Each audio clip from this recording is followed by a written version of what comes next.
What's up, world? The Real Hollywood here. As promised, I wanted to give you guys a labor and delivery video. Of course, you know, it's a lot of things. Things went from 0 to 100, and I mean that in the deepest way possible. I was actually induced on March 26th. I went into the hospital at 7 a.m. and ended up giving birth by 11 p.m. that night. The doctors, nurses, everybody told me that that's unusual. You know, when you're induced, you don't really give birth the same day. So my son was definitely ready to enter this world. But a little bit of background on it. So I went in, you know, got into my room, everything like that. They took my blood. Wasn't sure if I could do any of the, you know, anesthesia because I have low platelets. And they didn't want me to bleed out. Like if I wanted the epidural, I could have bled out, hemorrhages in my spine. So it was a little complicated. Didn't know what was gonna happen. I opted in for the laughing gas, but being that COVID-19 is up in the air, can't do that because, you know, it's scary for me, and, you know, you don't really know who's contracting that or breathing that in before you or after you. So couldn't do that. So I just was, you know, I was trying to go natural the whole way. So my doctor inserted some medicine vaginally to kind of dilate my cervix, to break down my cervix. So I got 3 doses of that, 4 hours apart. So my first dose was like 8:30 in the morning. You know, so she inserted it, felt nothing, you know, a little bit of cramping, stuff like that. But I got up, walked around, still peeing every 20 minutes. You know, my son is still on my bladder. So yeah, another 4 hours passed. You know, I'm done eating breakfast, trying to nap. But, you know, if you're pregnant, you cannot use the bathroom, you know, every few hours. It's literally every 20 minutes. So getting sleep in the hospital wasn't even, you know, possible. They wrap these things around you so they can track your contractions and they can track your baby's heartbeat. And, you know, everything was good. I was having minor contractions, wasn't feeling anything out of the ordinary. Just mild cramping, menstrual cramping. Second dose was probably around 12:30-ish, 12:30. Still mild cramping, nothing major. You know, I could deal with it. Very uncomfortable cramping, though. When I have my period, I get really, really bad cramps. So it just felt like that. Still no drugs, still nothing. Doctor came back in around 4-ish, 4:30, inserted the last one. By this time, my cervix is just so irritated. You know, in the medicine that they put in, they want to irritate the cervix. They want to get it to dilate, get it to do its job. So, still mild cramping. You know, I was chilling, literally chilling, just watching TV, trying to sleep, playing Uno. Then I started getting real contractions. I was getting them every 4 to 5 minutes. So they were tracking these, like, oh, you're having contractions. I'm like, yeah, I know I'm having contractions. These things hurt like hell. So yeah, they're very painful. But literally they only intensify. So they go from, I was feeling just like period, to, oh man, what is this? Let me get up, let me walk around, let me move. So I got up, try to walk around, stuff like that. So here comes like maybe 8 o'clock. 8 o'clock comes and I'm having contractions to the point where, you know, I'm trying to walk around and get my son to move downwards more, move into my pelvis more. And yo, when I tell you guys, I had to stop. I had to stop when I was walking, like just breathe. And they tell you, one thing I will tell you, when you're having a contraction, don't tense up. You know, it's kind of like, you know, when you feel pain, you kind of clench up. Don't do that because it hurts even worse. So you really have to just breathe through your contractions. And my contractions were literally, I was having them every, I don't even know. They said that my contractions were going 6 minutes long. Usually they're 5-1-1. So every 5 minutes I have a contraction that lasts a minute for an hour. I was having contractions for 6 minutes at a time. So I would go through this wave of just contraction, contraction, contraction, and then it would stop. And then here come another 6-minute contraction to the point where, yo, like, it was bad.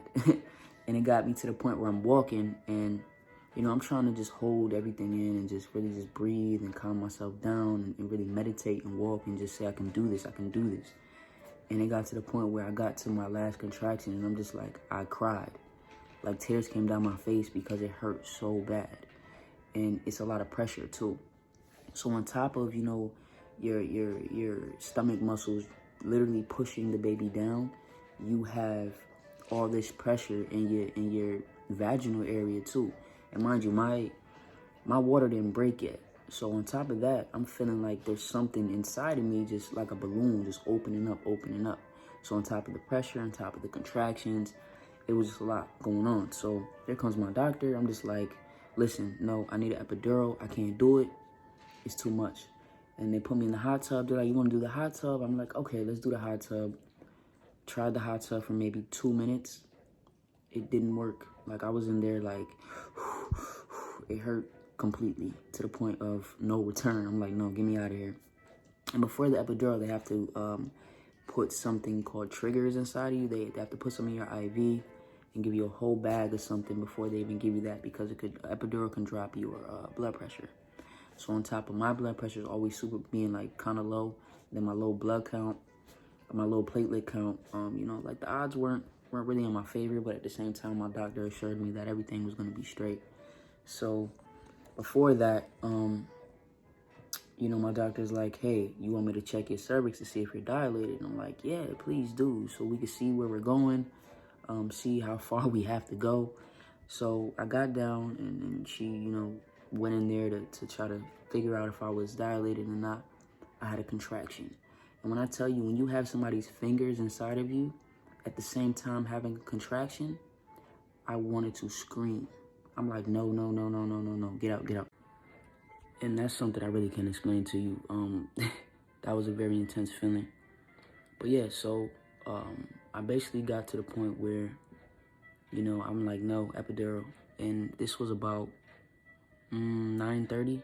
So I was in labor from 8:30 a.m. until about 10 o'clock p.m. on March 26th. So I did good. I did, you know, the majority of the time without, you know, any drugs, anything like that. And it was intense. Would I do it again? Yes. You know, having my son in my arms for the first time and just seeing him look at me and just seeing, you know, just the joy.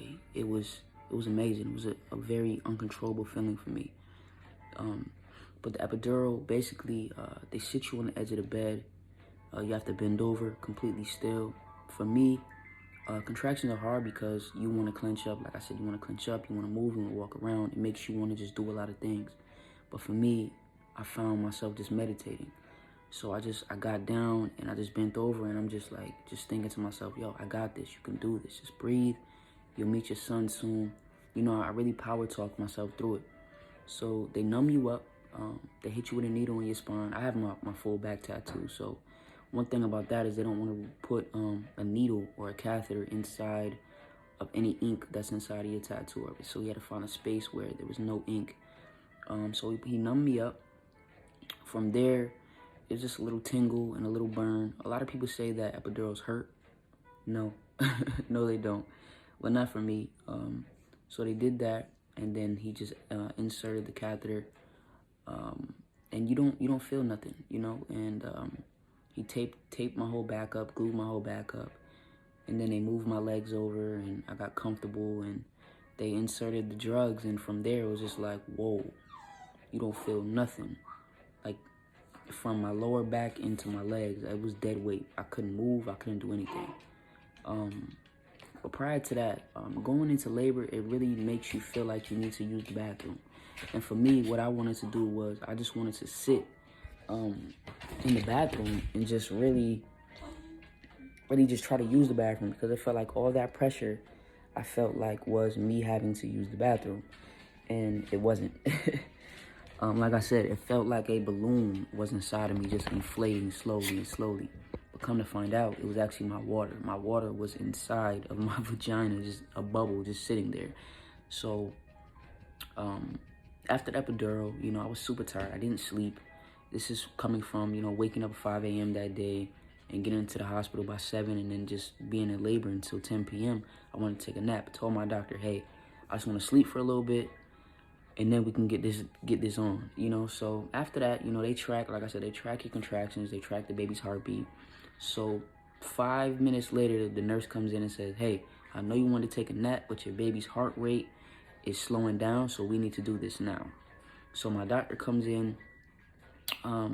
Actually, no, the nurses, they prop my legs open and they just look and they're like, whoa, he's right there. So my doctor comes in and she just, she feels, and she just puts her finger in there and pops my water. My water was literally right there. You could see it. And as soon as that happened, she's like, I can see his hair. And I'm like, oh, okay. Calm, nonchalant. I'm just like, okay, all right. So this is really about to happen. So this is like maybe 10:30-ish, I think.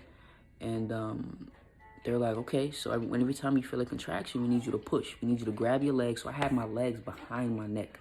I had my legs, heavy legs, and you just really got to just bend down. You just got to push. You got to push with everything that you got.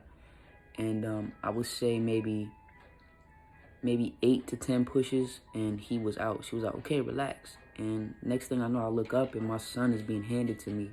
And that feeling right there, y'all, I can't even express to you in words how important that, like, I'm getting goosebumps thinking about it, because coming from me, like, I never thought that I would give birth or, be able to have kids and really do it on my own, like, just to do it.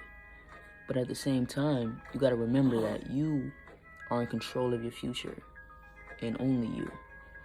And if you want that life, then you can have it, straight like that. So for me, labor was intense. Delivery, not so much, because I didn't feel nothing really, besides the contractions that were hella intense. But honestly, would I do it again? Definitely. It's an amazing feeling. My son definitely ripped me. He ripped me from my ass to my vagina inside. I have a 2nd-degree rip. It hurts like hell. It hurts like hell. They give you a water bottle, pads, witch hazel pads, which are clutch to help you out. Still burns like hell. But it's intense. Giving birth is no joke. And a lot of people, I got a lot of shit, a lot of hate from me being pregnant with my son. But the overall is just like, you don't understand what a woman can do. You don't understand how powerful you are until you're in that moment. And in that moment of giving birth and in that moment of delivering my son, I found a different purpose. I found a different love, a different fire ignited inside of me. And it's amazing. Like, I can't describe to you in a word or in a phrase, in anything, that you have to go through it. You have to live through it to really understand how important it is to give life. And I'm so happy that I was able to give birth to my son. I'm so happy that he chose me, because at the end of the day, man, all we have is who we have, and I got him for life and he's got me, so anybody that's, wanting to give birth, anybody that's wanting to learn about the process, I did write a book about it. I'll be releasing it soon.